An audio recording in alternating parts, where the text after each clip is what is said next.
Hello po sa lahat ng mga nakikinig. Ako nga pala si Hannah, 25 years old. Anak lang ako ng ama ko sa ibang babae. Dahil sa ayaw din sa akin ng ina ko, ay binigay niya ako sa ama ko. Akala ko ay magkakaroon ako ng bagong buhay. Pero impyerno din pala ang naghihintay sa akin. Ano ba yan? Nagulat si Hannah nang itapon ng kanyang ina ang bote ng alak. Muntik pa siyang matamaan ng bote. Bakit wala nang laman? Bigyan mo pa ako ng alak, Hannah. Pinulot ni Hannah ang mga basag na bote. Wala na po tayong alak, Nay. Di bumili ka. Napabuntong hininga na lang si Hannah. Wala na din tayong pera, Nay. Ayaw na din pong magpautang ni Aling Nena dahil may utang pa po daw tayo. Napaigik si Hannah nang sa paglapit sa kanyang ina sa kanya ay sinabunutan siya nito. Problema ko na ba yan? Di maghanap ka ng pera. Itinulak si Hannah ng kanyang ina dahilan para mapasubsob siya sa sahig. Napaigik siya nang ang ilang bubog ay nasugatan siya sa kamay. Kung sana kasi ay tinanggap mo na ang pagiging kabit ni Mr. Chua, ay sana hindi tayo naghihirap ngayon. Sana masasarap na pagkain na ang kinakain natin ngayon. Puro ka kasi arte. Pabagsak na naupo ang ina ni Hannah. Hindi na din siya makasagot pa. Si Mr. Chua ay isa sa mga customer ng ina niya sa pagiging bayarang babae nito. Nang makita siya ni Mr. Chua ay hindi na nito kinuha ang ina niya at gusto na ng lalaki ay siya. Hindi naman siya pumayag.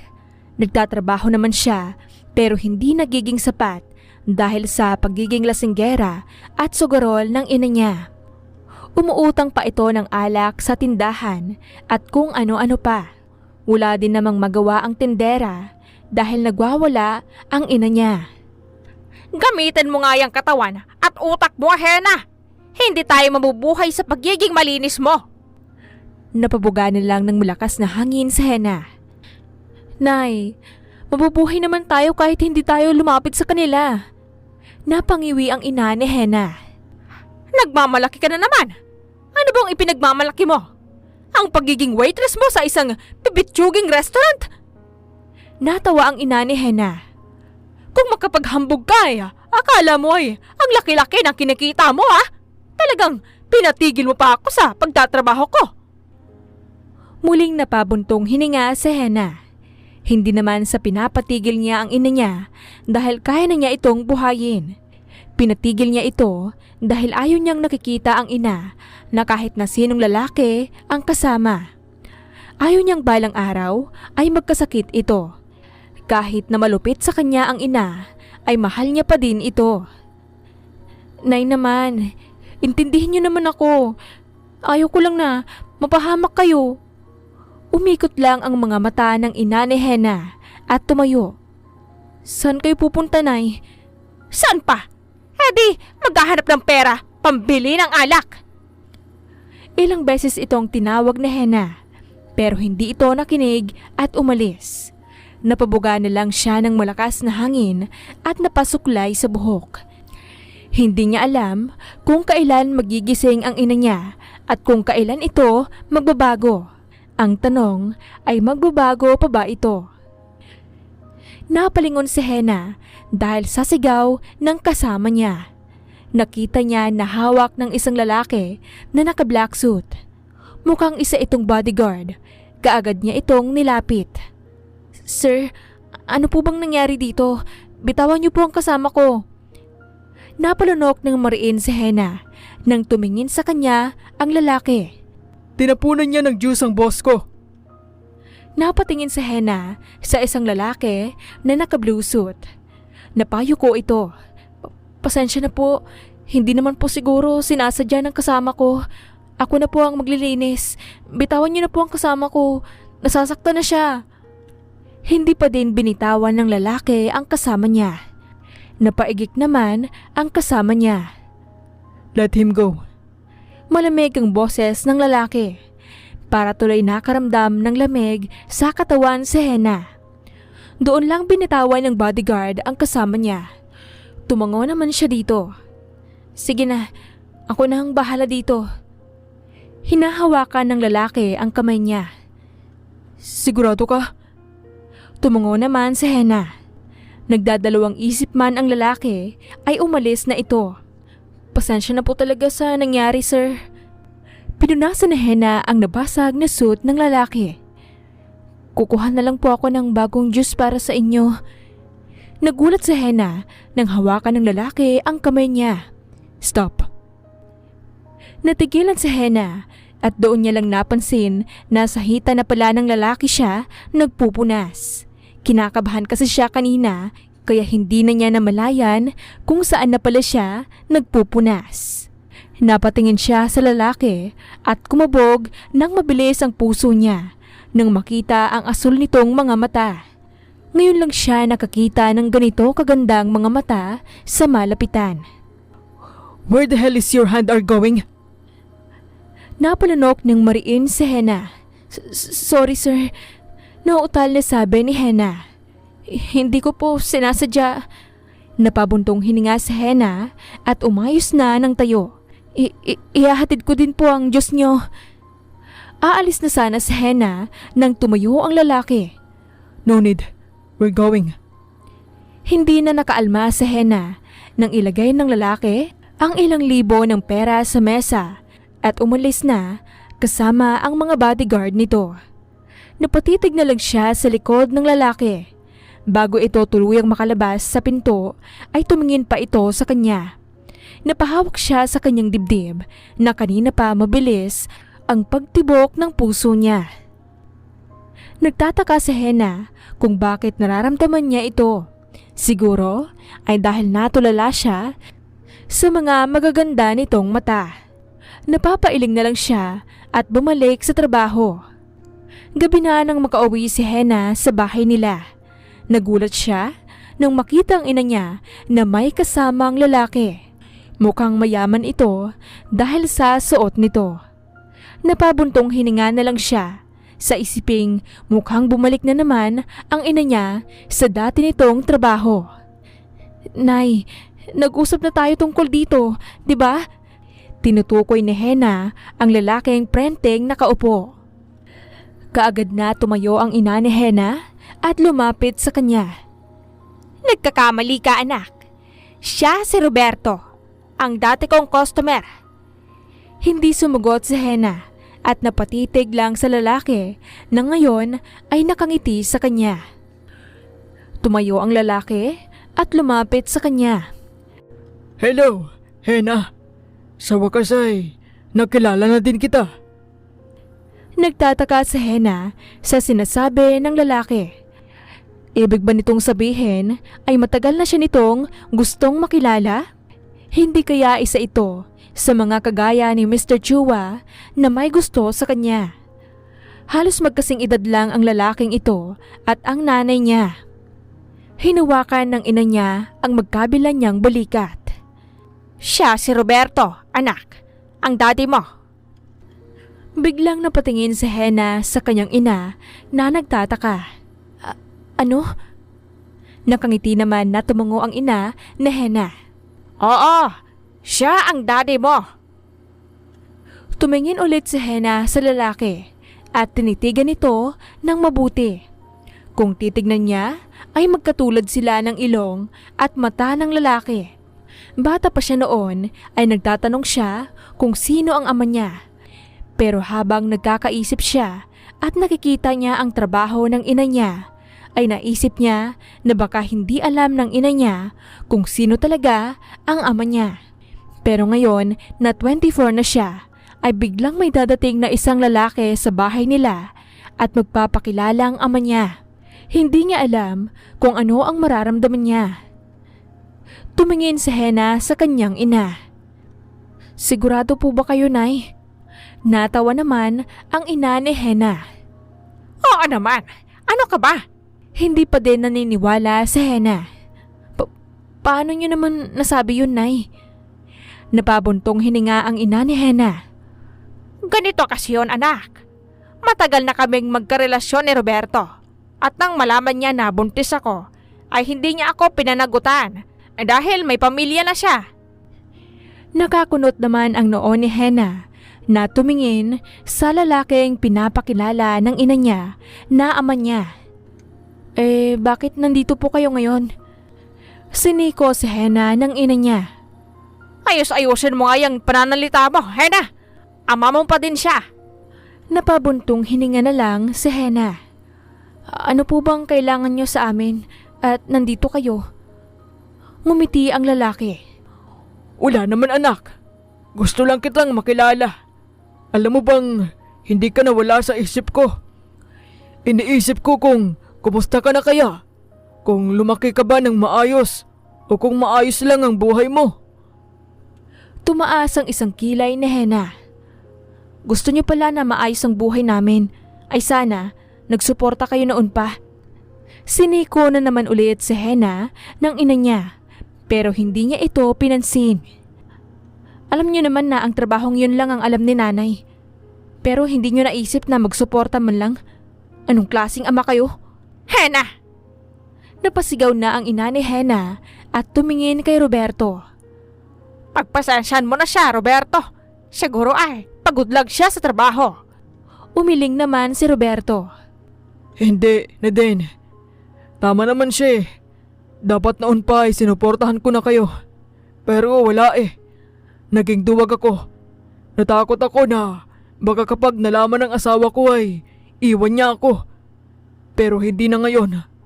Alam na niyang totoo. Tama nga ang sinabi nila. Walang lihim na hindi nabubunyag. Hinawakan ni Roberto ang kamay ni Hena. Kaya nandito ako ngayon, anak. Ay dahil gusto kong bumawi sa iyo sa lahat ng pagkukulang ko sa iyo. Sumama ka sa akin. Niyakap ng lalaki si Hena. Hindi niya alam kung ano ang gagawin. Wala siyang maramdaman na tuwa. Wala din naman siyang nararamdaman na galit. Wala talaga. Siguro ay dahil sanay na siya at tinatak na niya sa isipan niya na wala na siyang ama. Pasensya na po pero hindi po ako sasama sa inyo kung kukunin niyo ako. Nanlaki ang mga mata ng ina ni Hena. Ano? Sumama ka na sa kanya, Hena! Napakunot naman ang noo ni Hena na tumingin sa kanyang ina. Pumayag na ako na sumama ka sa tatay mo. Total, wala ka din naman maidudulot na maganda sa buhay ko. Nasaktan si Hena sa sinabi ng ina niya pero wala siyang pakialam. Nay! Napabuntong hininga ang ina ni Hena. Sumama ka na, okay? Hindi ko maibibigay sa'yo ang magandang buhay na maibibigay ng tatay mo sa'yo.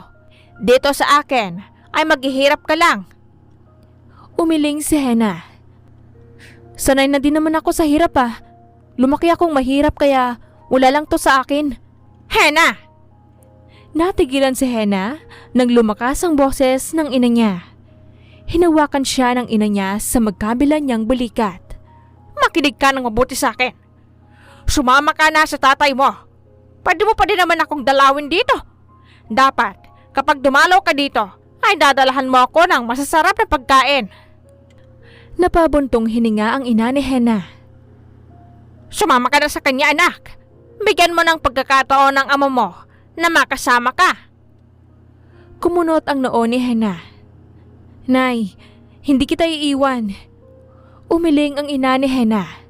Hindi mo naman ako iiwan eh. Dadalawin mo pa din ako. Kung sumama ka na lang kaya sa amin. Napatingin ang ina ni Hena kay Roberto at bumaling ulit sa kanya. Hindi pwede, anak. Ikaw lang ang gusto ng tatay mo. Isa pa, may asawa siya. Magsasalita pa sana si Hena nang magsalita ang ina niya. Huwag ka na ngang madaming salita, Hena. Naimpake ko na lahat ng gamit mo. Nagulat si Hena. Sige na, sumama ka na sa tatay mo.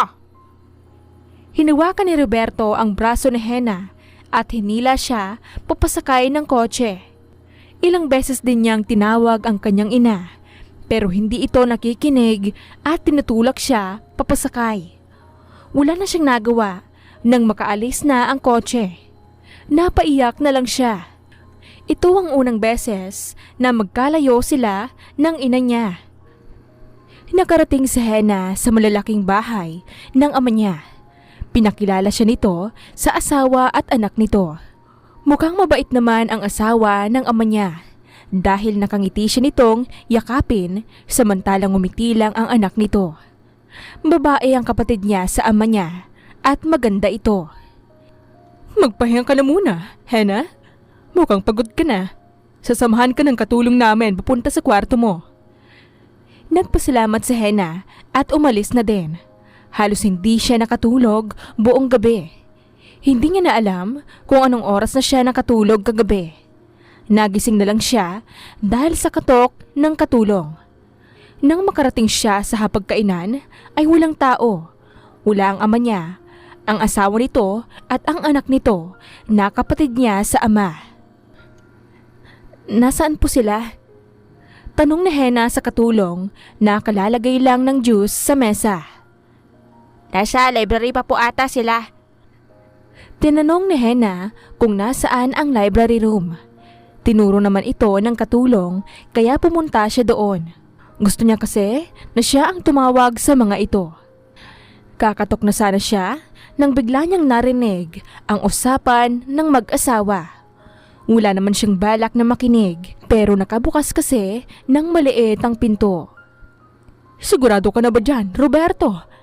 Narinig ni Hena na tanong ni Lilith, ang asawa ni Roberto. Oo naman. Maliban na lang kung gusto mo na ang anak natin ang ipakasal sa das mo na yon. Napatayo naman si Lilith mula sa pagkakaupo. Of course not! Hindi ako papayag na ikasal ang anak ko sa ruthless mafia boss na yon. Hinawakan ni Lilith ang anak sa balikat nito. Baka mamaya ay mamatay pa ang anak ko. Napabuntog hininga si Roberto. Kaya nga kinuha ko si Hena para siyang ipakasal kay Axel. Hindi kaya magalit sa atin si Desmond? Umiling si Roberto. Hindi naman siguro. Lalo na at anak ko pa din naman si Hena. Hindi na nakatiis si Hena at pumasok na siya. Nagulat pa ang mga ito nang makita siya. Anong pinag-uusapan niyo? Nagkatinginan naman ang mag-asawa. Ipapakasal niyo ako? Natawa na lang si Hena. Kaya niyo ako kinuha ay para ipakasal sa lalaking yun? Akala ko ay babawi kayo sa akin. Ganito pala kayo bumawi. Pagkatapos niyo akong pabayaan ay ito ang gagawin niyo sa akin? Ang kapal naman ng pagmumukha niyo. Taas noon naman na tumingin si Lilith kay Hena. Wala kang karapatan na magsalita ng ganyan sa amin. Anak ka lang namin ng asawa ko sa bayarang babaeng yun ah. Galit na dinuro ni Hena ang babae. Wag na wag mong pagsasalitaan ng ganyan ng nanay ko. Tumaas ang kilay ng babae at ngumisi. At bakit hindi? Totoo naman ah. Isang bayarang babae ang ina mo. At syempre, dahil nanggaling ka sa kanya, ay ganon ka na din. Galit na nakatingin si Hena sa babae at gusto niya itong saktan. Tama na yan. Napatingin sila kay Roberto. Ang totoo niyan, Hena, ay kinuha kita para ipakasal kay Desmond Cortez. Isa sa kilalang mafia boss at naghahanap siya ng mapapangasawa. Para mapakinabangan ka din namin, ay kinuha kita. Natawa naman nang mapakla si Hena. Para pakinabangan? Kung makapagsalita kayo niyan ay parang may ambag kayo sa pagpapalaki sa akin ah. At sa tingin niyo ay papayag ako? Wala ka nang magagawa dahil nabayaran ko na ang nanay mo. Napakunot ang noo ni Hena. Nabigyan ko na siya ng 1,000,000. Kapalit ka. Hindi makapaniwala si Hena sa narinig. Hindi siya makapaniwala na nagawa yon ng ina niya. Umiling siya. Hindi ako naniniwala. Hindi magagawa sa akin ng nanay ko yon. Umiling pa din si Hena at hindi pa din siya naniniwala. Hindi ako naniniwala. Aalis na ako dito. Aalis na sana si Hena nang bigla siyang hawakan ng ama niya at may tinurok sa braso niya. Magpakabait ka na lang kung gusto mong mabuhay, Hena. Pinipigilan man ni Hena ang matulog ay hindi niya magawa. Napapikit na lang siya at tuluyan ngang nawalan ng malay. Nagising na lang si Hena na nasa isa siyang kwarto.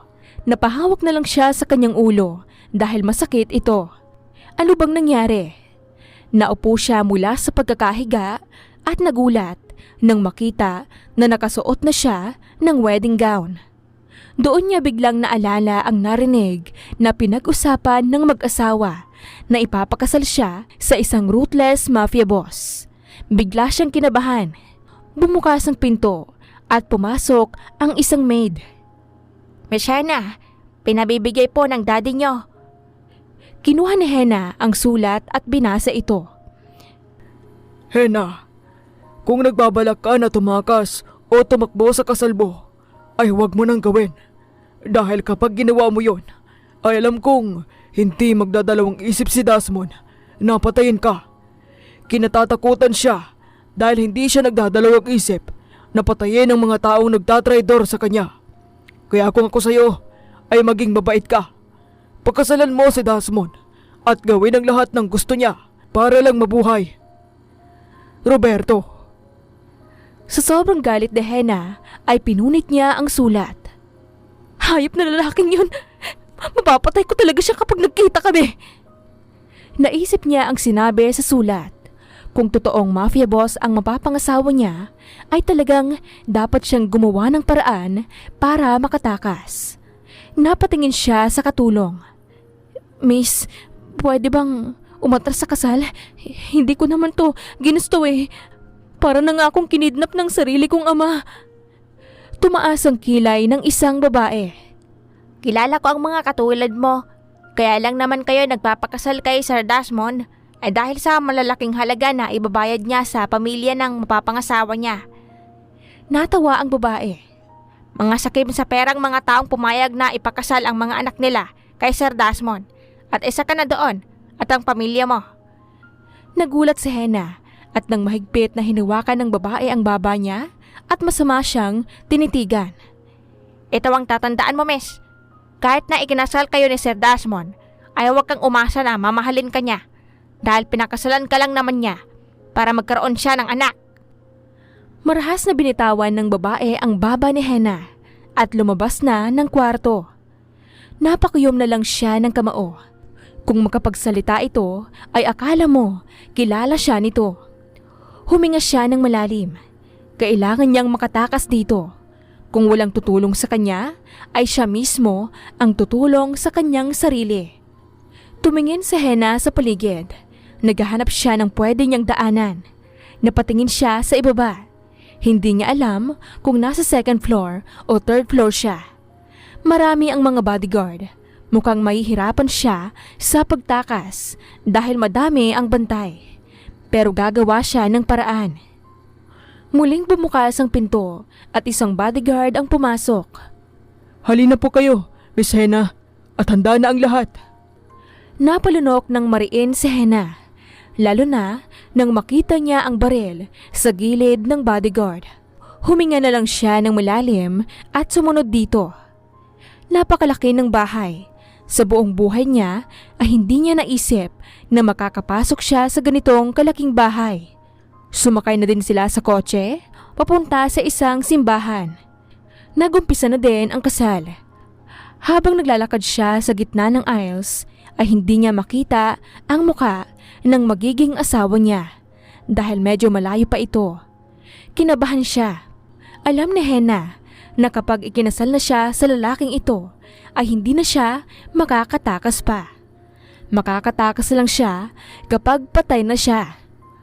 Huminga siya ng malalim at napapikit ng mariin. It's now or never. Tatakas na siya at bahala na. Tumakbo palabas ng simbahan si Hena. Pero bago pa siya makalabas ay nakasara na ang simbahan at kinarga siya ng isa sa mga bodyguard na parang sako. Bitawan mo ako! Bitawan mo ako! Paulit-ulit na sabi ni Hena habang hinahampas niya sa likod ang bodyguard. Pero parang wala lang dito ang paghampas niya. Ibinaba na siya ng lalaki at nasa harap na siya. Tumigil ka kung ayaw mong mamatay. Pinakita ng bodyguard ang baril nito. Dahilan para matahimik si Hena. Let's proceed, Father. Napatingin si Hena sa groom niya dahil familiar ang boses nito. Nakatagilid man ito sa kanya ay namukhaan niya ito. Ikaw? Hindi pinansin ng lalaki si Hena at nagproceed na nga ang kasal nila. Hindi nga inaasahan na ang nagmamay-ari pala ng magagandang mga mata ay isang delikadong tao. Ngayon ay alam na niya kung bakit ganun na lang ang inasta ng mga bodyguard nito sa restaurant na pinagtatrabahuan niya. Natapos din ang kasal nila at nasa eroplano na sila papunta sa ibang bansa kung saan sila mag-honeymoon. Niwala ang reception na naganap eh. Kahit ang ama niya at ang pamilya nito ay hindi niya nakita. Halos lahat ng tao sa simbahan ay mga bodyguard nito at tahimik lang buong oras na ginaganap ang kasal. Napasigaw si Hena nang ibagsak siya ng lalaki sa kama. Bigla ba naman kasi siya nitong buhatin nang makababa sila sa kotse. Napapaatras si Hena nang makita niya na hinuhubad ng lalaki ang necktie nito. Teka, anong ginagawa mo? Kumakabog ng mabilis ang puso ni Hena dahil sa kaba. What do you think? Hindi nakasagot si Hena. Ano bang ginagawa sa honeymoon? Napailing naman si Hena. Ayoko. Wala ka na magagawa dahil asawa na kita. Napalunok ng mariin si Hena. Pero asawa mo lang ako sa papel. Hindi ako nakikipag-sex sa taong hindi ko naman mahal. Fuck that love. Nagulat si Hena sa sinabi ng lalaki. Love will make you shattered into pieces, wife. Wala nang maatrasan si Hena. Napasinghap siya nang haplusin ng lalaki ang pisngi niya. All you have to do is give me a child and I will give all what you want. Nanlaki ang mga mata ni Hena nang halikan siya ni Desmond sa labi. Ang lambot. Ito ang first kiss niya. Don't worry, I'll be gentle. Napapikit na lang ng mga mata si Hena. Hindi naman siya nakainom pero parang nalalasing siya dahil sa halik ng lalaki. Parang may sariling isip ang mga labi niya at kusa itong gumalaw. Nadadala na din siya sa ginagawa ng lalaki at kusa niyang ibinigay ang sarili. Kinabukasan ay nagising si Hena. Mataas na din ang sikat ng araw at wala sa tabi niya ang lalaki. Napaupo siya at napahawak sa balakang niya. Napakasinungaling ng lalaking yun. Sabi, magiging gentle daw siya. Pero sumakit naman buong katawan ko. Napabuntong hininga naman si Hena. May kumatok sa pinto ng kwarto. Ang akala niya ay ang asawa niya. Pero ito pala ang katulong na kausap niya noon. Tumaas ang kilay ng babae. Magbihis ka na at hinihintay ka na ni Sir Desmond. Binuksan ng babae ang cabinet at malakas na binato kay Hena dahilan para magulat siya. Bilisan mo, hindi porke asawa ka na ni Sir Desmond ay magiging amo na din kita. Napakross arm ang babae. Bilisan mo pagbibihis at ayaw ka na naghihintay si Sir Desmond. Kanina pa naririnig ni Hena ang pangalan na Desmond. Yun ba ang pangalan ng asawa niya? Tumayo na siya at nakita ang iilang love bite na iniwan ni Desmond sa kanyang katawan. Ngumisi si Hena dahil may naisip siya. Sa pananalita mo ay mukhang may gusto ka sa asawa ko. Napatiimbagang naman ang babae. Kaso, kahit anong pagpapapansin mo sa kanya, ay hindi kanya pinapansin. Too bad for you. Sasampalin na sana si Hena ng babae nang mapigilan niya ito. Gusto ko lang malaman mo na hindi ako katulad ng ibang babae na makakaya mo lang. Asawa ako ng amo nyo, kaya respetuhin mo din ako. Ngayon, umalis ka sa harapan ko. Marahas na binitawan ni Hena ang kamay ng babae. Napahawak ito sa kamay nito. Galit itong nakatingin sa kanya at umalis na din. Napabuga ng malakas na hangin sa Hena. Hindi siya sanay makipag-away. Sa buong buhay niya ay ngayon lang siya nakahanap ng kaaway. Kinabahan siya kanina. Mabuti na lang ay hindi siya nito sinabunutan. Napailing na lang siya at naligo na lang. Nang makalabas siya ng kwarto ay napalanok siya ng mariin dahil napakalaki ng bahay. Teka, bahay ba to o palasyo? Napahawak si Hena sa dingding. Kakaiba, para talagang palasyo. Namamanghang sabi ni Hena. Pero, saan ba ako pupunta nito? Naglalakad lang si Hena nang bigla siyang makarinig ng isang sigaw. Sorry na po, Sir Desmond. Hindi ko na po ulitin. Mabilis na naglakad si Hena sa kung saan niya naririnig ang sigaw ng katulong na nang-away kanina sa kanya. Doon ay nakita niya na sinasampal ito ng isang bodyguard at may dugo na din sa kanyang labi. Ibinuga ni Desmond ang usok ng sigarilyo. Ano sa tingin mo ang karapatan mo para saktan ang asawa ko? Natigilan si Hena sa narinig niya. Napahawak siya sa kanyang dibdib. Hindi niya alam kung bakit nakaramdam siya ng kilig sa sinabi ng lalaki. Asawa ko? Napailing na lang siya. Mas kakampihan niyo pa ba ang babaeng yon kaysa sa akin na ilang taon kayong pinagsisilbihan?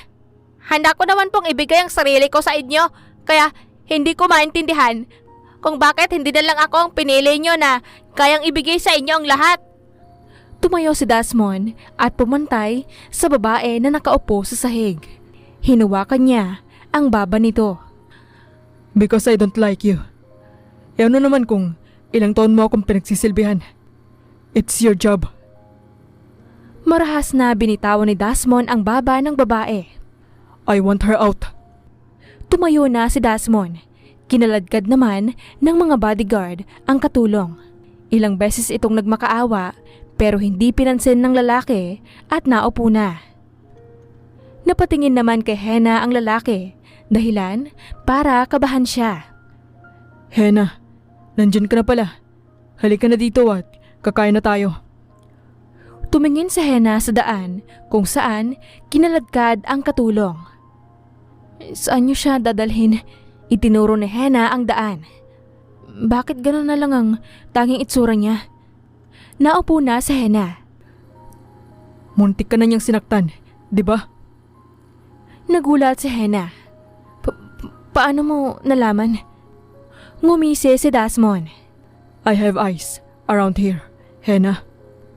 Napalunok ng mariin si Hena dahil sa barito ng boses ng lalaki. Desmond ang pangalan mo, di ba? Diretso pa din na nakatingin sa mesa si Desmond at ang mga mata lang ang gumalaw. Hindi pa pala ako nakapagpakilala sa'yo. Yeah, I am Desmond Curtis. Tumango naman si Hena. I guess, alam mo na ang buo kong pangalan kaya hindi ko na kailangang magpakilala sa'yo. Ngumisi naman si Desmond. Kumuha na ng pagkain si Hena, kumain na siya pero hindi naman kumakain ang lalaki. Hindi ka ba kakain? Itinaas ni Desmond ang hawak nitong baso na may alak. Yan lang ang laman ng tiyan mo. Alam mo bang nakakasama yan sa kalusugan mo? Kumain ka nga. Kumuha ng pagkain si Hena at nilagay sa pinggan ni Desmond.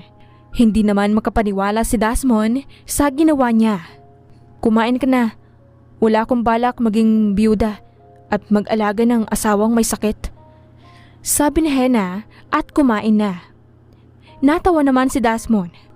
Mukha ba akong may sakit sa ginawa natin kagabi? Nanlakay ang mga mata ni Hena at nararamdaman niya ang pag-init ng magkabila niyang muka. Kumain ka na nga dyan. Nauutal na sabi ni Hena at nagpatuloy sa pagkain. Nakaiwas siya ng tingin sa lalaki pero nakita ng gilid ng labi niya na nakatitig ito sa kanya. Kinakabahan tuloy siyang tumingin dito. Papatayin mo ba ako? Hindi alam ni Hena kung namamalikmata ba siya pero nakita niya ang bahagyang pagngiti ng lalaki. Ito kasi ang unang beses na ngumiti ito sa kanya. Hindi siya nakagalaw nang ipiti ni Desmond sa gitna ng tenga niya ang ilang hibla ng buhok nito. Bakit ko naman papatayin ang asawa ko? Tanong yon, pero kahit papaano ay nakakuha siya ng assurance na hindi siya papatayin ng lalaki. Sa ngayon kahit papaano ay makakahinga na siya. Kailan ba tayo uuwi ng Pilipinas? Tanong ni Hannah habang nasa kalagitnaan sila ng pagkain. Kumakain na din si Desmond. Kakarating nga lang natin dito ay. Gusto mo nang umuwi? Did you miss your family already? Gusto mo bang pasunurin natin sila dito? Bumalik ang inis na Hannah sa mga tinuturing niyang magulang. Napaismid siya. Hindi ko sila namimiss. Sa katunayan ay galit ako sa kanila. Dahil ba binili kita? Napatingin si Hannah kay Desmond. Galit ka din ba sa akin dahil binayaran ko sila? Napailing naman si Hannah. Wala ka namang kasalanan eh. Hindi mo naman sila pinilit. Sadyang naging sakim lang sila sa pera. Napabuntong hininga si Hannah at napatitig sa pagkain. Yung nanay ko na kahit mahirap lang kami ay hindi ko inaasahan na ibibigay niya ako sa tatay ko dahil lang sa binayaran siya ng malaking halaga. Yung tatay ko naman na ngayon ko nga lang nakilala ay kinuha lang pala ako para ibenta sa'yo dahil ayaw niyang ipakasal sa isang mamamatay tao na katulad mo. Biglang natigilan si Hannah at napatingin kay Desmond. Sorry. Maliit na ngumiti si Desmond. It's okay. Ganon naman talaga ang tingin ng ibang tao sa akin. Kaya nga, ni isa sa kanila ay walang gustong ipakasal ang anak sa akin until I offer $1 million. Muntik nang masamid si Hannah sa sariling laway. Milyon? Ganon kalaki ang binayad mo para lang makahanap ng asawa? Tumango naman si Desmond. Yeah, I need a wife and a hair. Magtatanong pa sana si Hannah nang mag-ring ang cellphone ni Desmond. I have to go. Bukas ay wala akong gagawin kaya mamasyal tayo. Sa ngayon ay dito ka na muna at mag-ikot-ikot. Biglang sumeryoso ang mukha ni Desmond. Basta huwag ka lang tumakas. If you live, you are dead. Napanganga naman si Hannah at kinabahan nang maalala niya noong kasal nila na tumakas siya. Bye, wife. Hinalika ni Desmond si Hannah sa noo bago umalis kasama ang mga bodyguard nito. Napahawak siya sa noo niya. Kumakabog na naman ng mabilis ang puso niya. Hindi dahil sa kaba, kundi sa kakaibang nararamdaman niya na hindi niya malaman ang dahilan. What the hell is happening to her? Nang matapos kumain si Hannah, ay nag-ikot-ikot nga siya sa malapalasyong bahay ni Desmond. May sumusunod din sa kanya ng mga katulong at mga bodyguard.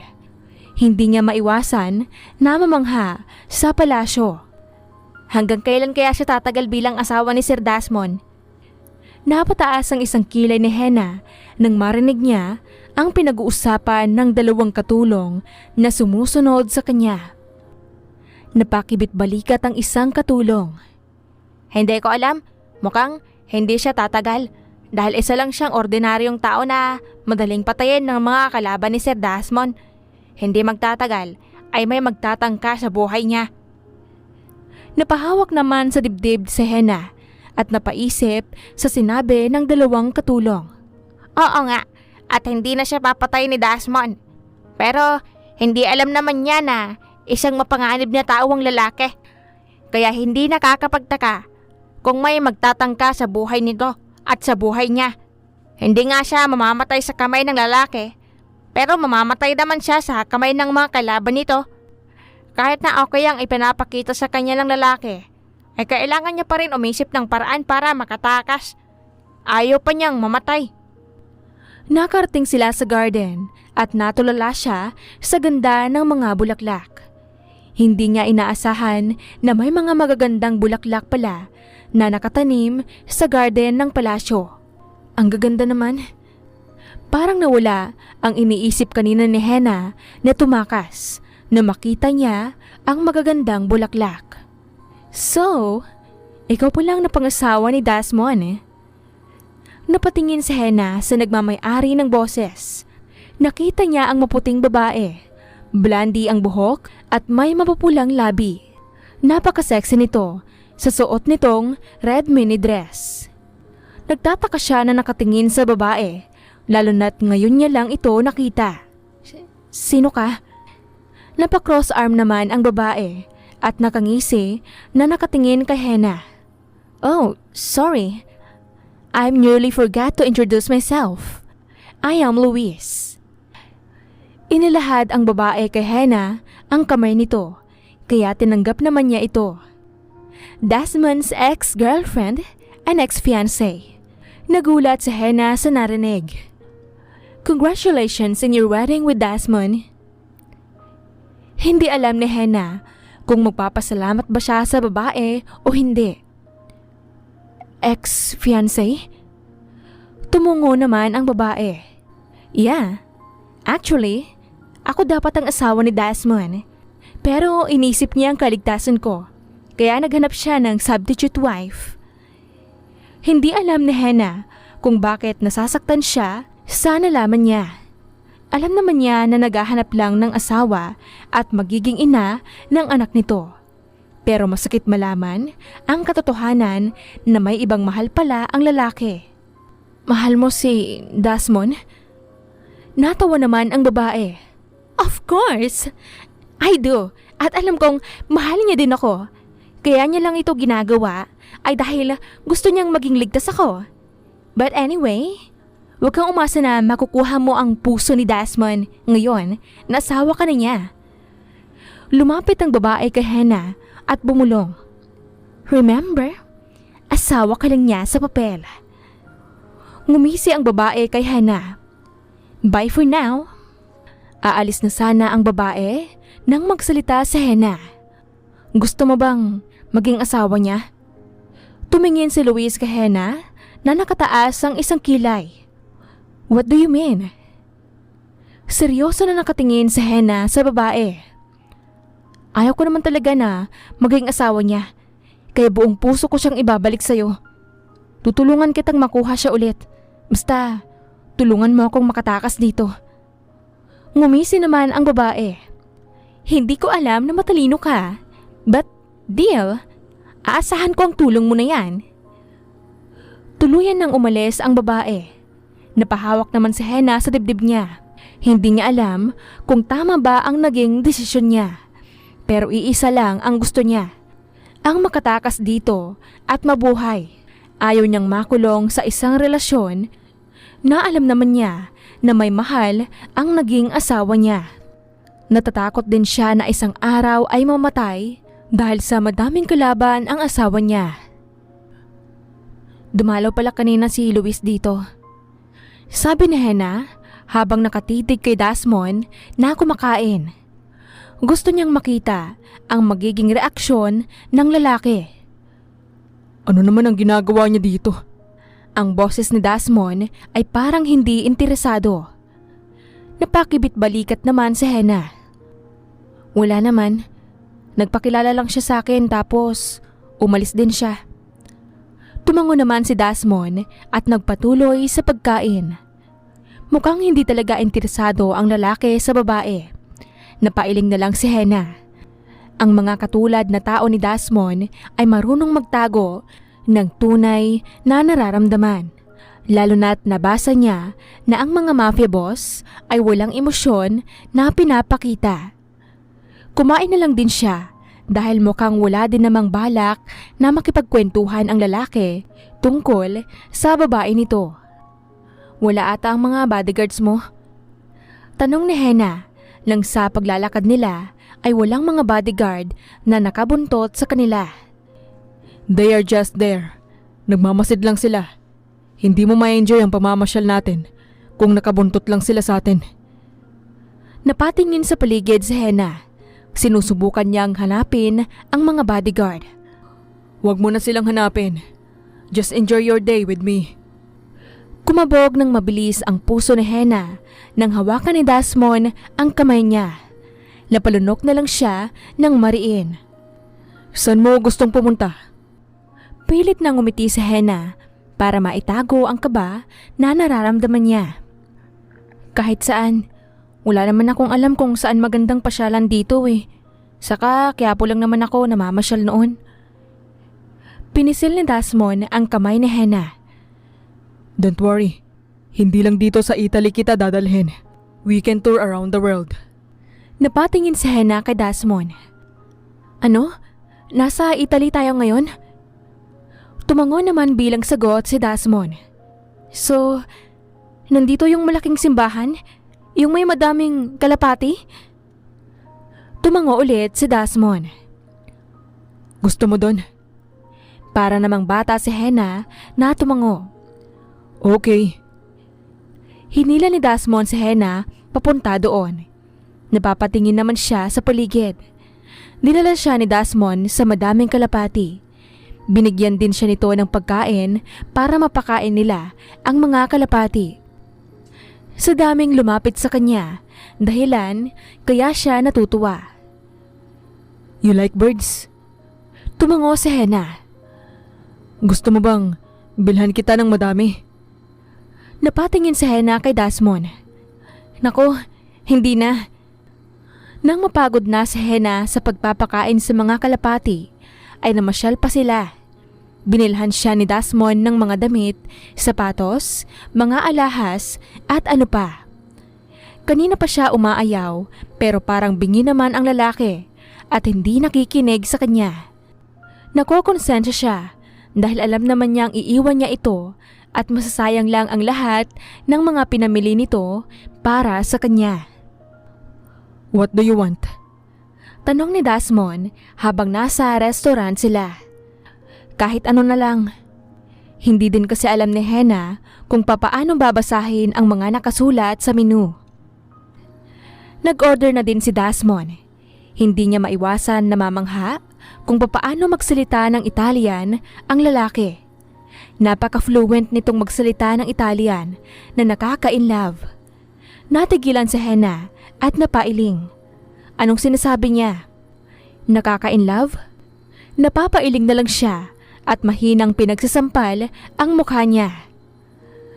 You okay? Napatingin si Hena kay Desmond. Ngumiti naman siya. Napatingin siya sa likod ni Desmond at nakita si Luis na kumakaway pa sa kanya. Pulang damit na naman ang suot nito na may islit sa hita. Puting-puti ang balat ng babae dahil sa suot nito. Pulang-pula din ang labi nito. Sandali lang, Desmond. Magbabanyo lang ako. Tumayo na si Hena. Sasamahan na kita. Tatayo na sana si Desmond pero pinigilan ito ni Hena. Hindi na. Ituro mo na lang sa akin kung saan. Tumitig si Desmond kay Hena. Dahilan para matawa siya. Don't worry. Wala akong balak na tumakas. Nasa paligid lang naman ang mga bodyguard mo. 'Di ba? Tumitig na muna si Desmond kay Hena at saka napabuntong hininga. Fine. Itinuro ni Desmond ang daan papunta sa banyo. Thanks dear, sabi ni Luis nang madaanan ito ni Hena. Lumapit na ito kay Desmond at bigla itong hinalikan sa labi. Hindi niya alam kung bakit nakaramdam siya ng kirot sa puso niya sa nakita niya. Napailing na lang siya at tumalikod. Nang bumalik na siya sa table nila ay nandoon pa din si Luis. Nagpanggap pa siya na nagulat siyang makita si Luis. Luis, anong ginagawa mo dito? Ngumiti naman si Luis. Oh, nakita ko lang si Desmond at sinamahan siya. Ang akala ko kasi ay mag-isa lang siya. Lihim na nakatingin si Hena kay Desmond na parang wala lang dito na nasa upuan niya ang babae. Ganun ba? O sige, dyan ka na muna. Uwi na din ako eh. Biglang napatingin si Desmond kay Hena. Uuwi ka na. What about our orders?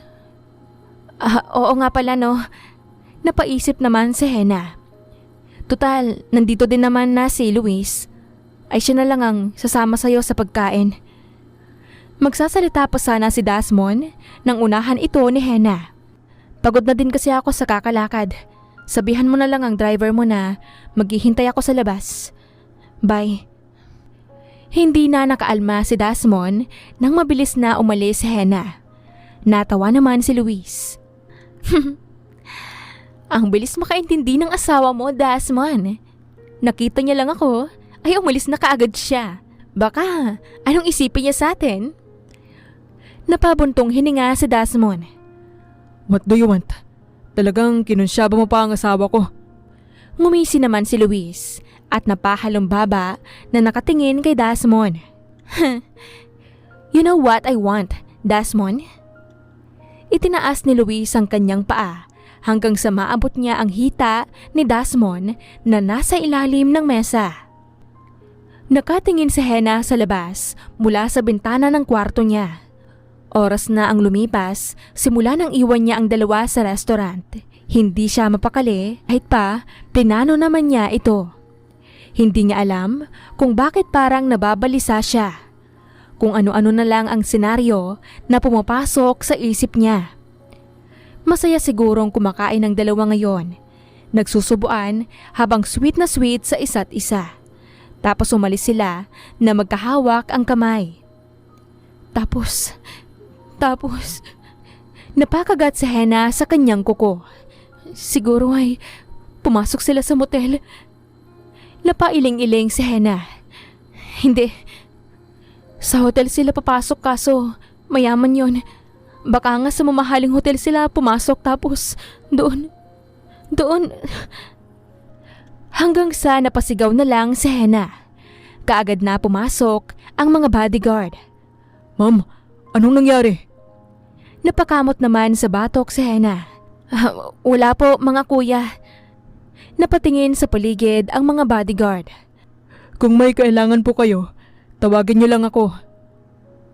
Tumango lang si Hannah kaya lumabas na ang mga bodyguard.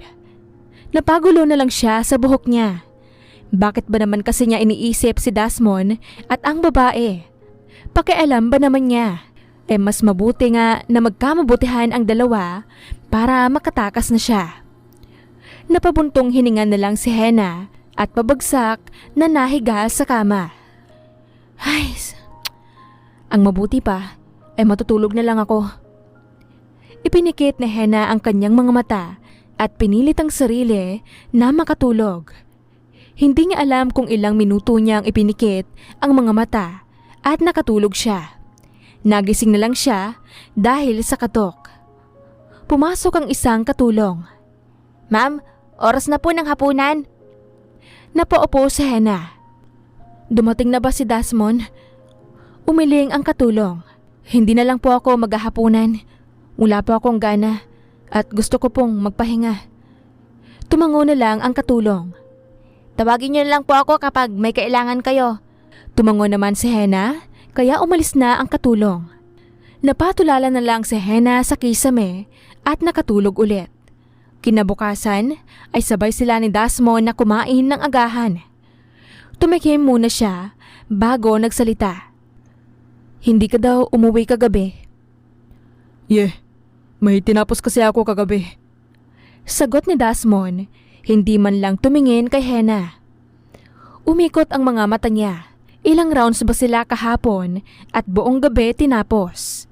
Parang nawalan tuloy siya ng ganang kumain dahil sa isipin na yon. Sabi ng katulong, ay hindi ka daw kumain kagabi. Sa wakas ay tumingin na din si Desmond kay Hannah. Wala kasi akong gana. Tumitig si Desmond kay Hannah. May sakit ka ba? Umiling si Hannah. Wala lang talaga akong gana. Napabuntong hininga si Desmond. Uuwi na pala tayo sa Makalawa. Gustong umismed ni Hannah. Uuwi na lang sila pero hindi pa din sila nakakapasyal ng maayos. Puro na lang kasi business ang lalaki. Business nga ba? O baka naman busy ito kay Luis. Babalik na sila sa Pilipinas. Napabuga na lang ng malakas na hangin sa Hannah. Bakit ba niya naiisip ang mga ito? Dapat wala siyang pakialam kay Desmond.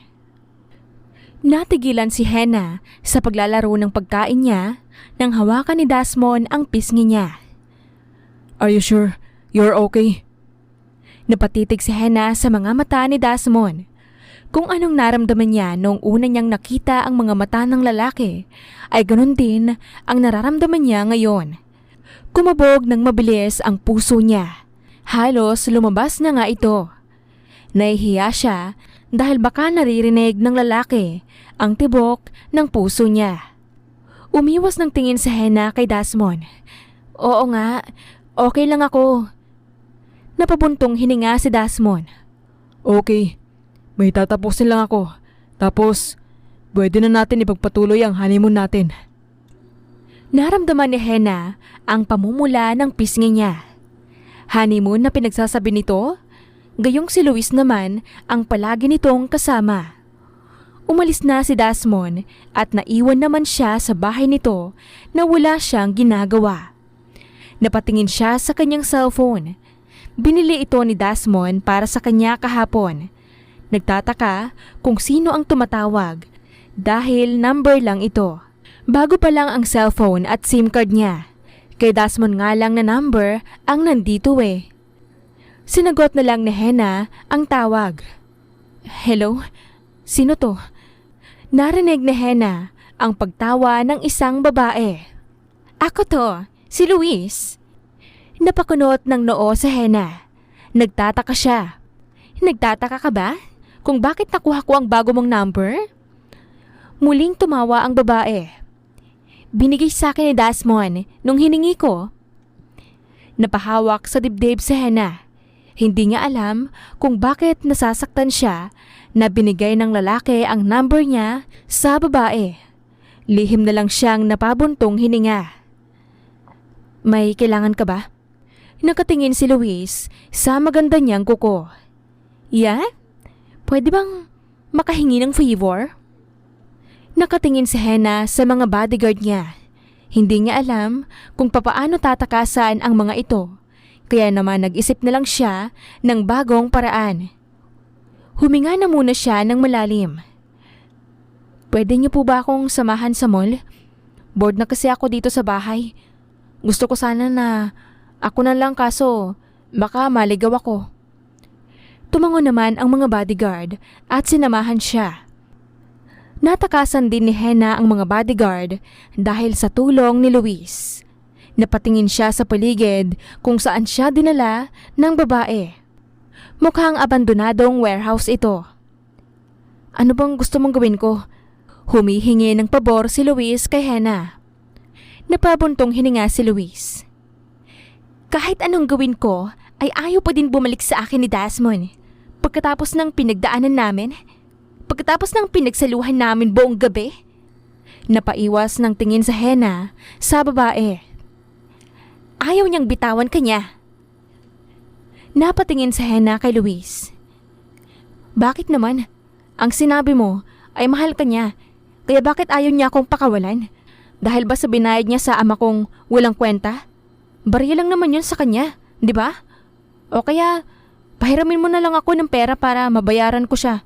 Tapos, unti-unti din akong magbabayad sa'yo. Tumayo si Luis at pumunta sa likod ni Hannah.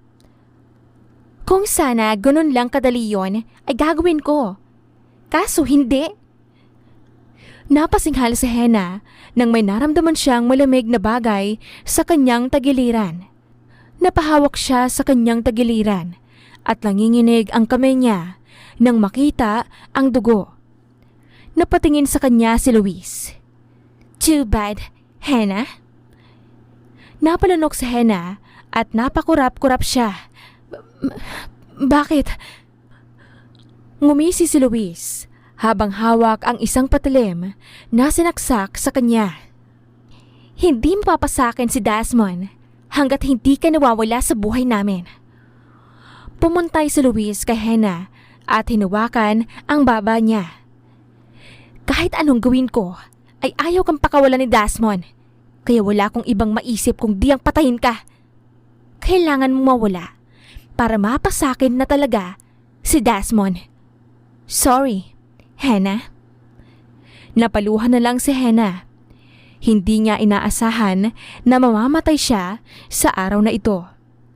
Naisip na niyang mamamatay siya balang araw dahil sa delikadong tao ang naging asawa niya. Pero hindi niya inaasahan na mamamatay siya sa kamay ng babaeng akala niya ay tutulong sa kanya. Napapikit na lang siya ng mga mata. Biglang pumasok sa isip niya si Desmond. Bahagya siyang natawa.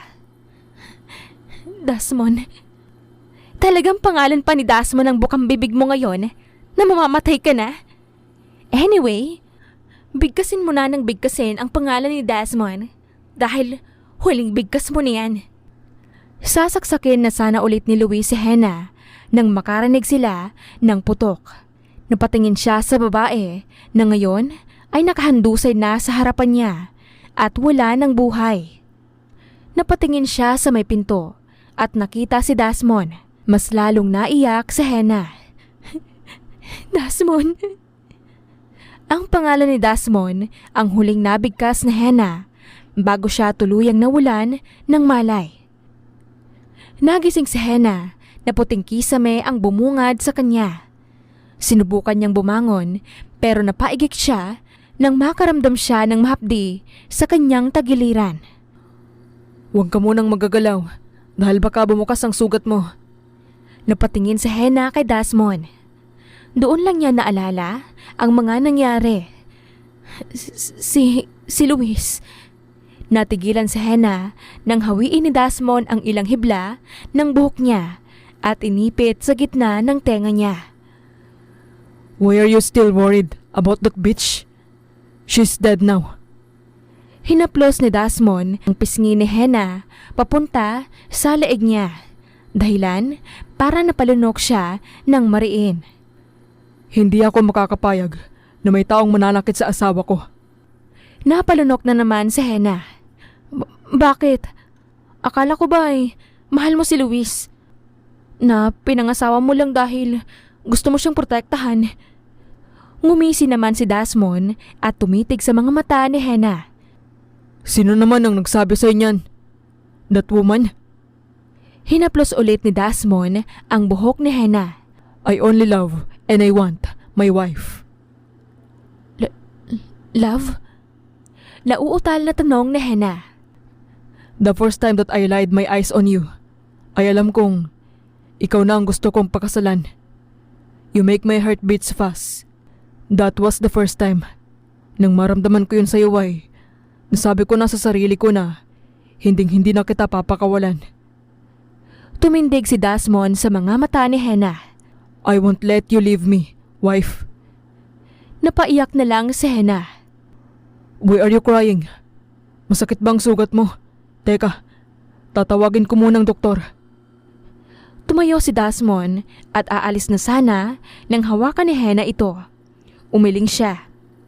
Hindi masakit ang sugat ko. Naupo si Desmond. Then why are you crying? Pinunasan pa ni Desmond ang pisngi niya. Hinawakan ni Hannah ang kamay nito.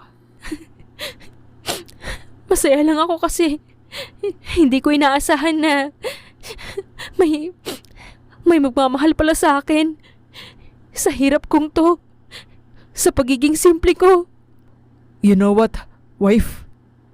Sa dinami-dami ng mga babae na nakilala ko, ay sa'yo ko lang to naramdaman. I love you. And always remember that. Okay? Tumango naman sa Hannah. Nakauwi na sila ng Pilipinas. Maliban sa pagiging mafia boss ni Desmond, ay madami din pala itong negosyo. Dahil sa pagiging busy ni Desmond sa negosyo niya, ay napagpasyahan ni Hannah na dalawin ang ina. Ang gara ng kotse, sino kaya ang may-ari niyan? Tanong ng isa sa mga kapitbahay noon ni Hannah. Oo nga eh. Sino naman kaya ang mayaman na yan na napadpad sa lugar natin? Bumaba si Hannah sa kotse, dahilan para magulat ang mga tsismosa nilang kapitbahay. Si Hena yung anak ni Nadine. Nakaw! Mayaman na pala ang anak ni Nadine. Ibig sabihin, ay mayaman na din si Nadine. Pumasok si Hena sa bahay nila at ang daming bote ng alak ang bumungad sa kanya. Nakita niya ang ina niya na nasa upuan at lasing na lasing. Lumapit siya dito at tinapik ang balikat nito. Nagising din naman ito. Gulat na nakatingin kay Hena at ngumiti. Hena! Bumalik ka na pala! Ang anak ko! Tumayo na si Nadine at kahit medyo nahihilo pa ay inasikaso niya sa Hena. May gusto ka ba? Nako, pasensya ka na at hindi pa ako nakakapamalengke. Maupo ka na muna at kukuha lang ako ng tubig. Kamusta ka na pala sa bahay ng tatay mo? Maayos naman ba ang pakikitungo nila sa'yo? Tumitig si Hena sa ina niya. Hindi niya alam kung totoo ba ang nakikita niyang pananabik sa mukha nito na makita siya. Binayaran ka pala ng lalaking yon para sumama ko sa kanya. Napaupo si Nadine at napasuklay sa buhok nito. Sinabi na pala sa'yo ng tatay mo na yon. Napabuntong hininga si Nadine. Kahit naman hindi niya ako bigyan ng pera, ay ibibigay pa din kita sa kanya. Naisip ko na, mas bubuti ang kalagayan mo kung nasa kanya ka. Mayaman siya at mabibigyan ka niya ng magandang buhay. Malay mo at pag-aralin ka pa niya. Natawa naman si Hena. Magandang buhay? Muling natawa si Hena. Hindi mo ba alam na ibinenta din niya ako? Napatingin si Nadine kay Hena at hindi nakapagsalita. Ikinuwento niya sa ina niya ang nangyari sa kanya. Nagalit naman si Nadine at napatayo. Hayop talaga ang lalaking yon. Nangako siya sa akin na bibigyan ka niya ng magandang buhay. Tumingin si Nadine kay Hena. Kung ganon, ay bumalik ka na lang dito sa bahay. Umiling si Hena. Hindi na, Nay.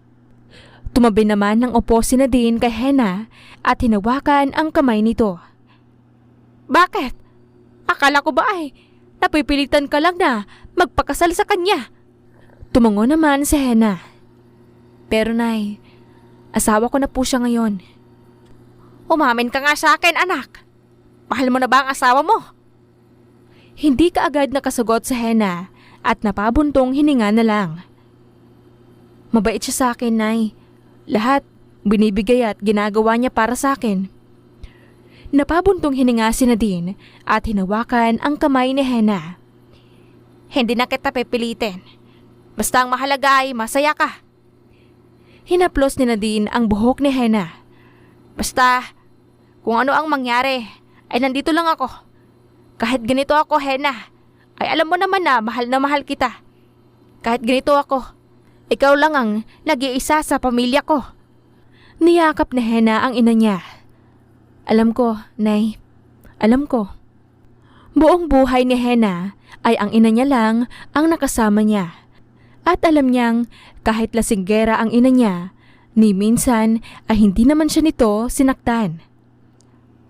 Wife, kanina pa kita hinihintay. Lumapit si Desmond kay Hena at hinalikan siya ng mabilis sa labi.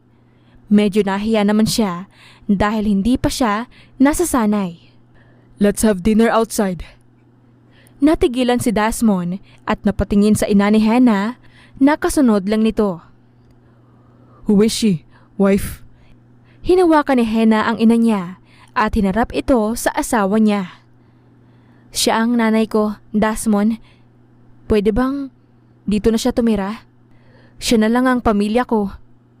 Hindi na sumugot si Desmond kaya hinawakan ni Hena ang kamay ng lalaki. Pwede ba, Desmond? Seryoso na nakatingin si Desmond kay Hena, dahilan para kabahan siya. Sa isang kondisyon. Napalanok si Hena, dahilan para matawa si Desmond. Bakit parang kinakabahan ka? Muling natawa si Desmond. Don't worry. Wala naman akong balak na masama sa'yo. You know what I feel for you. Napatitig si Hena kay Desmond. Anong kondisyon mo? Ngumiti si Desmond.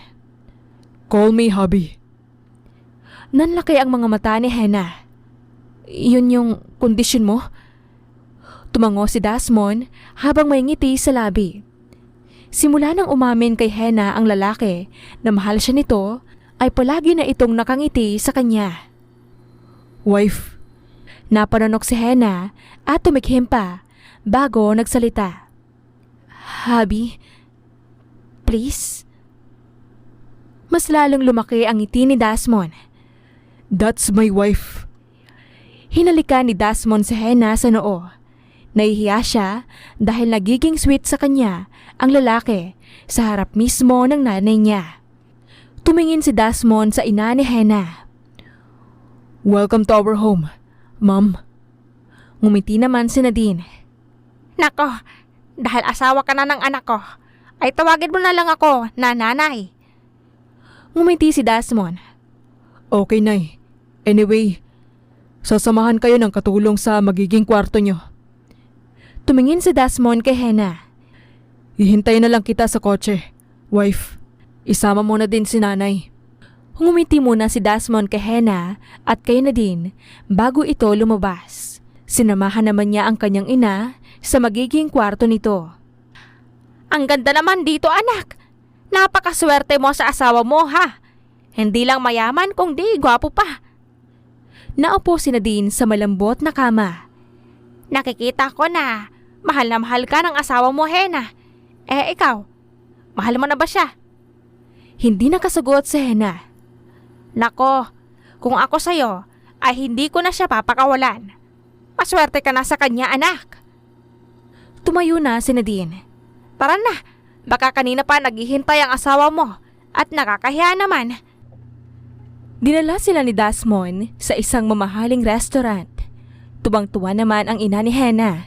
Natutuwa din si Hannah dahil sa hindi lang sa kanya nagiging sweet si Desmond, kundi pati na din sa ina niya. Pinagsisilbihan niya ito. Napatitig na lang siya sa lalaki. May mahanap pa ba siyang ibang lalaki na katulad ni Desmond na kahit mahirap lang siya ay tinanggap siya nito? Ma'am Hannah, may bisita po kayo. Napatingin si Hannah sa katulong at pumunta na sa sala. Nagulat siya nang makita ang mag-asawa, ang kanyang ama at ang asawa nito. Mukhang masaya ang buhay mo na nakatira sa magandang bahay na ito. Sabi ng asawa ng ama niya. Anong ginagawa niyo dito? Tumingin si Roberto kay Hannah. Kailangan namin ng pera, anak. Natawa naman si Hannah. Anong nangyari sa binayad ng asawa ko sa inyo? Nawala na? Natawa naman ang asawa ng ama niya. Kung makapagsalita ka, ay parang may maipagmamalaki ka. Dahil ba sa asawa mo na si Desmond? Baka nakakalimutan mo na hindi mo magiging asawa si Desmond kung di dahil sa amin. Sana pala ay ang anak na lang namin ang ipinakasal namin sa kanya kung magiging ganito ka. Kumunot ang noo ni Hannah. Bakit hindi nga ba? Dahil kilala namin siya. Isa siyang mamamatay tao. Isang masamang tao. Nagalit si Hannah sa sinabi ng babae. Ang kapal naman ng mukha niyo para pagsabihan niyo ng ganyan ang asawa ko. Gusto niyong humingi ng pera sa mamamatay taong yon? Sa masamang taong yon? Natawa naman si Hannah. Sa mga masasamang sinabi niyo tungkol kay Desmond, ay gusto niyong humingi ng pera? Meron pa bang ikakapal sa mukha niyo? Sasampalin na sana ni Lilith si Hannah, pero hinawakan niya ang kamay nito. Wala kang karapatan, nasaktan ako, lalo na sa loob ng pamamahay ko. Marahas na binitawan ni Hannah ang kamay ng babae. Umalis na kayo sa pamamahay ko. After what I have done for you, ay ganito ang igaganti mo sa akin, Hannah? Natawa naman si Hannah. Lahat ng ginawa mo para sa akin? Kumunot ang noo ni Hannah. Sabihin mo nga sa akin kung anong mga nagawa mo sa akin. Kasi sa pagkakaalam ko, ay simula bata ay wala akong maalala na may ginawa kayo para sa akin. Oo nga pala. Meron pala kayong nagawa para sa akin. Yung kunin ako sa nanay ko at ibenta para magkapera. Galit na dinuro ni Lilith si Hannah. Alam mo, katulad ka talaga ng nanay mo. Pera lang ang habol. Mga salot talaga kayo. Salot kayo sa buhay ko. Ngumisi si Hannah. At least, hindi niloloko ng asawa. Natigilan si Lilith. Sinasabi niyo na salot ang nanay ko sa buhay niyo? Imbes na magalit kayo sa nanay ko, bakit hindi kayo magalit sa asawa niyo? Sa bar nagtatrabaho ang nanay ko. Yang asawa niyo naman ang pumunta doon at nag-table sa nanay ko. Kaya sa asawa niyo isisi ang lahat ng kamalasan na nangyayari sa buhay niyo. Baka nga hindi lang sa nanay ko ang nakasama niyan eh. Nanggagalaiti naman si Lilith at susuguri na sana si Hannah nang biglang dumating ang mga bodyguard at hinawakan sila. Bitawan niyo ako! Nagulat sila nang makita si Desmond. Sinenyasan niya ang mga bodyguard na palabasin ang mag-asawa. Nagwawala ang mag-asawa pero wala itong magawa. Kinaladkad ng mga bodyguard ang mga ito. Kanina ka pa ba dyan? Ngumiti si Desmond. Yeah, I'm glad dahil pinagtanggol mo ako. Napaiwas ng tingin si Hannah kay Desmond. Muli din naman kasi talaga sila. Hindi man nagsalita si Desmond, ay masayang masaya siya. Hindi man inaamin ng babae na mahal din siya nito. Pero nararamdaman naman niya na kahit papaano ay may nararamdaman na ang babae sa kanya. Naglalakad sa mall si Hannah at Nadine. Namamasyal sila ng nanay niya. Binigyan sila ng credit card ni Desmond para sa pamamasyal nila. Ganito pala ang pakiramdam ng mag-shopping. Yung madaming pera. Natutuwang sabi ni Nadine habang nakahawak sa braso ni Hannah. Mabuti na lang at napakabait ni Desmond. Binigyan niya tayo ng pera pang shopping. Napakaswerte mo talaga sa asawa mo, Hannah. Kaya, wag mo na pakawalan. Ngumiti lang si Hannah. Sa paglalakad nila, ay nakita nila si Mr. Cruz. Nadine, Natigilan naman ang mag-ina. mukhang mayaman na kayo ah. May mga bodyguard pa kayo. Tell me, sino namang lalaki ang nakuha nyo? Ngumiti naman si Nadine. Ang asawa ng anak ko. Napakunot noo si Mr. Cruz. Asawa? Natawa ang lalaki. Baka naman kabit niya. Lalapit sana si Mr. Cruz nang harangan ito ng mga bodyguard. Magkano ba ang nabibigay niya sa'yo, Hannah? Kaya kong doblehin para lang matikman ka din. Napasigaw ang ibang tao, pati na din sina Hannah nang hawakan ng isang bodyguard ang kamay ni Mr. Cruz at nilagay ito sa likod at pinaluhod. Ano ba? Bitawan mo ko. Kilala mo ba ako? Nagulat si Hannah nang may umakbay sa kanya. Nakita niya si Desmond. Yeah, I know you. At alam ko din ang lahat ng tungkol sa'yo. Nagulat si Mr. Cruz nang makita si Desmond. Mr. Curtis, kilala mo ba sila? Ngumiti si Desmond kay Hannah, dahilan para magulat si Mr. Cruz. Yeah, she's my wife. Mas lalong nagulat si Mr. Cruz. Pasensya na po, Mr. Curtis. Hindi ko po alam. Kinaladkad ng mga bodyguard si Mr. Cruz papalabas. Napatingin naman si Hannah doon. Anong gagawin nila kay Mr. Cruz? Ngumiti si Desmond. Hindi mo na kailangan malaman pa, wife. Anyway, kumain na ba kayo? Si Nadine naman ang sumagot. Nako, hindi pa, Desmond. So, let's eat. Tumango naman si Nadine. Sumunod sina Desmond at Hannah. Anak, hindi mo pa ba mahal si Desmond? Napatingin si Hannah sa kanyang ina. Nasa kwarto kasi siya nito ngayon at wala ang asawa niya. Nasa isang business trip ito. Napakasweet ng asawa mo sa'yo. Pero, hindi ko naririnig na sinabi mong mahal mo siya. Napabuntong hininga si Hannah. Hindi pa kasi ako sigurado sa nararamdaman ko para sa kanya, Nay.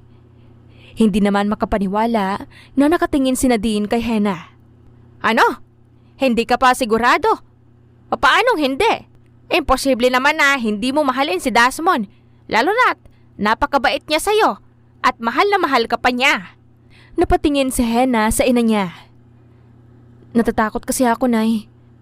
Napabuntong hininga si Nadine. Alam mo anak, kung ako sa'yo, ay siguraduhin mo na ang nararamdaman mo para sa asawa mo. Hinawakan ni Nadine ang kamay ni Hannah at pinisil. Anak, life is short, ika nga nila. Sa buhay ng asawa mo ay palaging nakabuntot sa kanya si kamatayan. Kailan mo pa ba aaminin sa kanya ang totoo mong nararamdaman kapag wala na siya? Bigla namang napaisip si Hannah sa sinabi ng ina niya. Kinagabihan nun ay hindi siya mapakali. Hindi pa nakakauwi si Desmond dahil meron pa itong aasikasuhin.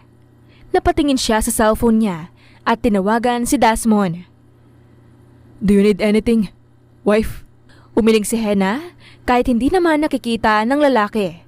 Wala naman. Napahawak sa labi si Hannah. Uuwi ka ba ngayon? Napasandal sa swivel chair si Desmond at napahilot sa tungki ng ilong niya. Hindi pa eh. May tatapusin lang ako. Dito na din siguro ako matutulog. Napatango naman si Hannah. Okay. Minuto ang lumipas na tahimik silang dalawa.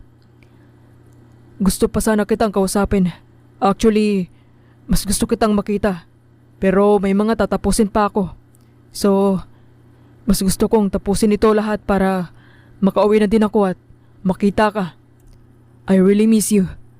I want to hug you and kiss you. Kumabog ng mabilis ang puso ni Hannah. I love you, wife. See you tomorrow. Napahawak si Hannah sa kanyang labi. Hindi niya alam kung bakit parang namimiss niya din ang lalaki. Totoo kayang mahal na niya si Desmond. Napabuga siya ng malakas na hangin. Bukas na bukas din ay sasabihin na niya kay Desmond na mahal niya ito. Natulog na lang si Hannah. Para sa paggising niya ay makikita niya si Desmond at sasabihin niyang mahal na mahal niya ito. Nagising si Hannah dahil sa malakas na katok ng kwarto. Napatingin siya sa orasan at nakita na 3:00 pa lang ng madaling araw. Hannah! Hannah! Buksan mo ito! Mabilis na binuksan ni Hannah ang pinto. Nay, ano po bang nangyayari? Madaling araw pa po. Nag-aalala si Hannah nang makita niya ang pag-aalala sa mukha ng ina. Si Desmond! Biglang kumabog ng mabilis ang puso ni Hannah. May nangyari kay Desmond, anak! Nagmamadali na pumasok sa ospital si Hannah at dumiretso sa emergency room. Sa labas lang sila naghihintay dahil hindi sila pwede sa loob. Maupo ka muna, anak!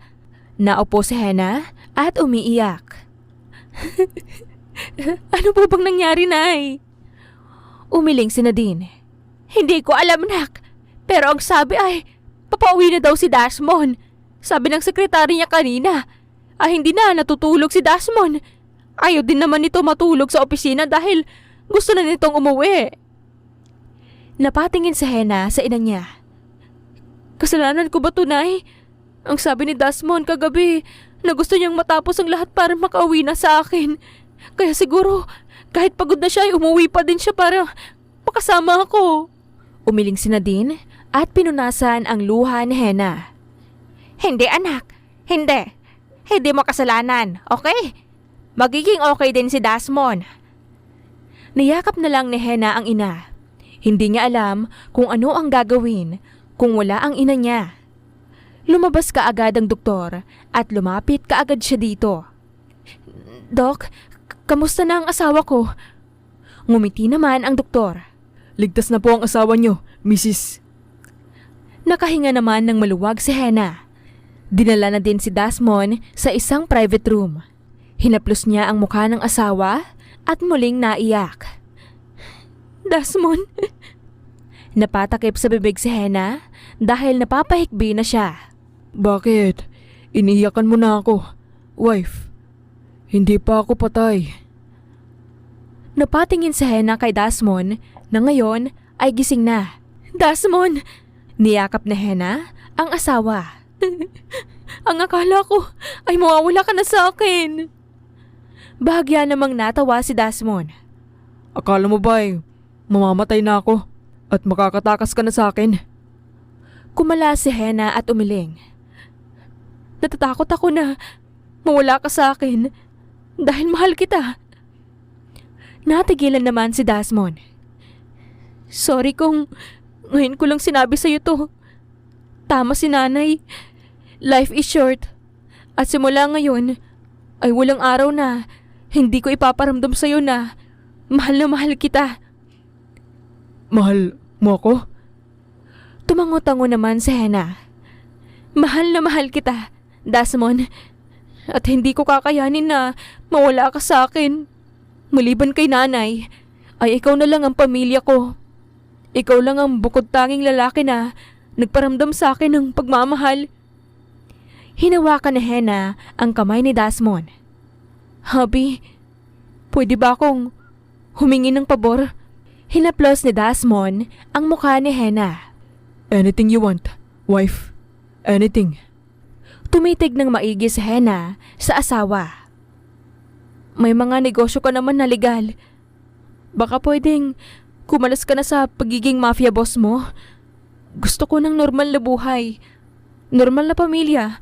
At normal na buhay para sa magiging anak natin. Natigilan si Desmond. Kinuha ni Hena ang kamay ni Desmond at inilagay sa tiyan niya. Oo, Desmond. Buntis ako. Napakurap-kurap si Desmond. Good. Napakasaya ko, wife. Hinalika ni Desmond ang kamay ni Hena. Yes, wife. Yes. Magbabago ako para sa'yo at para sa magiging anak natin. Ibibigay ko sa inyo ang lahat. Ready ako magbago para sa inyo. Mahal na mahal kita, wife. Hinawakan ni Desmond ang tiyan ni Hena. Mahal na mahal kita, anak. Napangiti si Hena at napakasaya niya dahil mawawala na ang kaba niya sa araw-araw para sa kaligtasan nila, lalo na ng anak nila. Nagkaroon sina Desmond at Hena ng 3 anak. Hindi nila iniisip na magiging triplets ang anak nila. Kumalas na din si Desmond sa dati nitong buhay.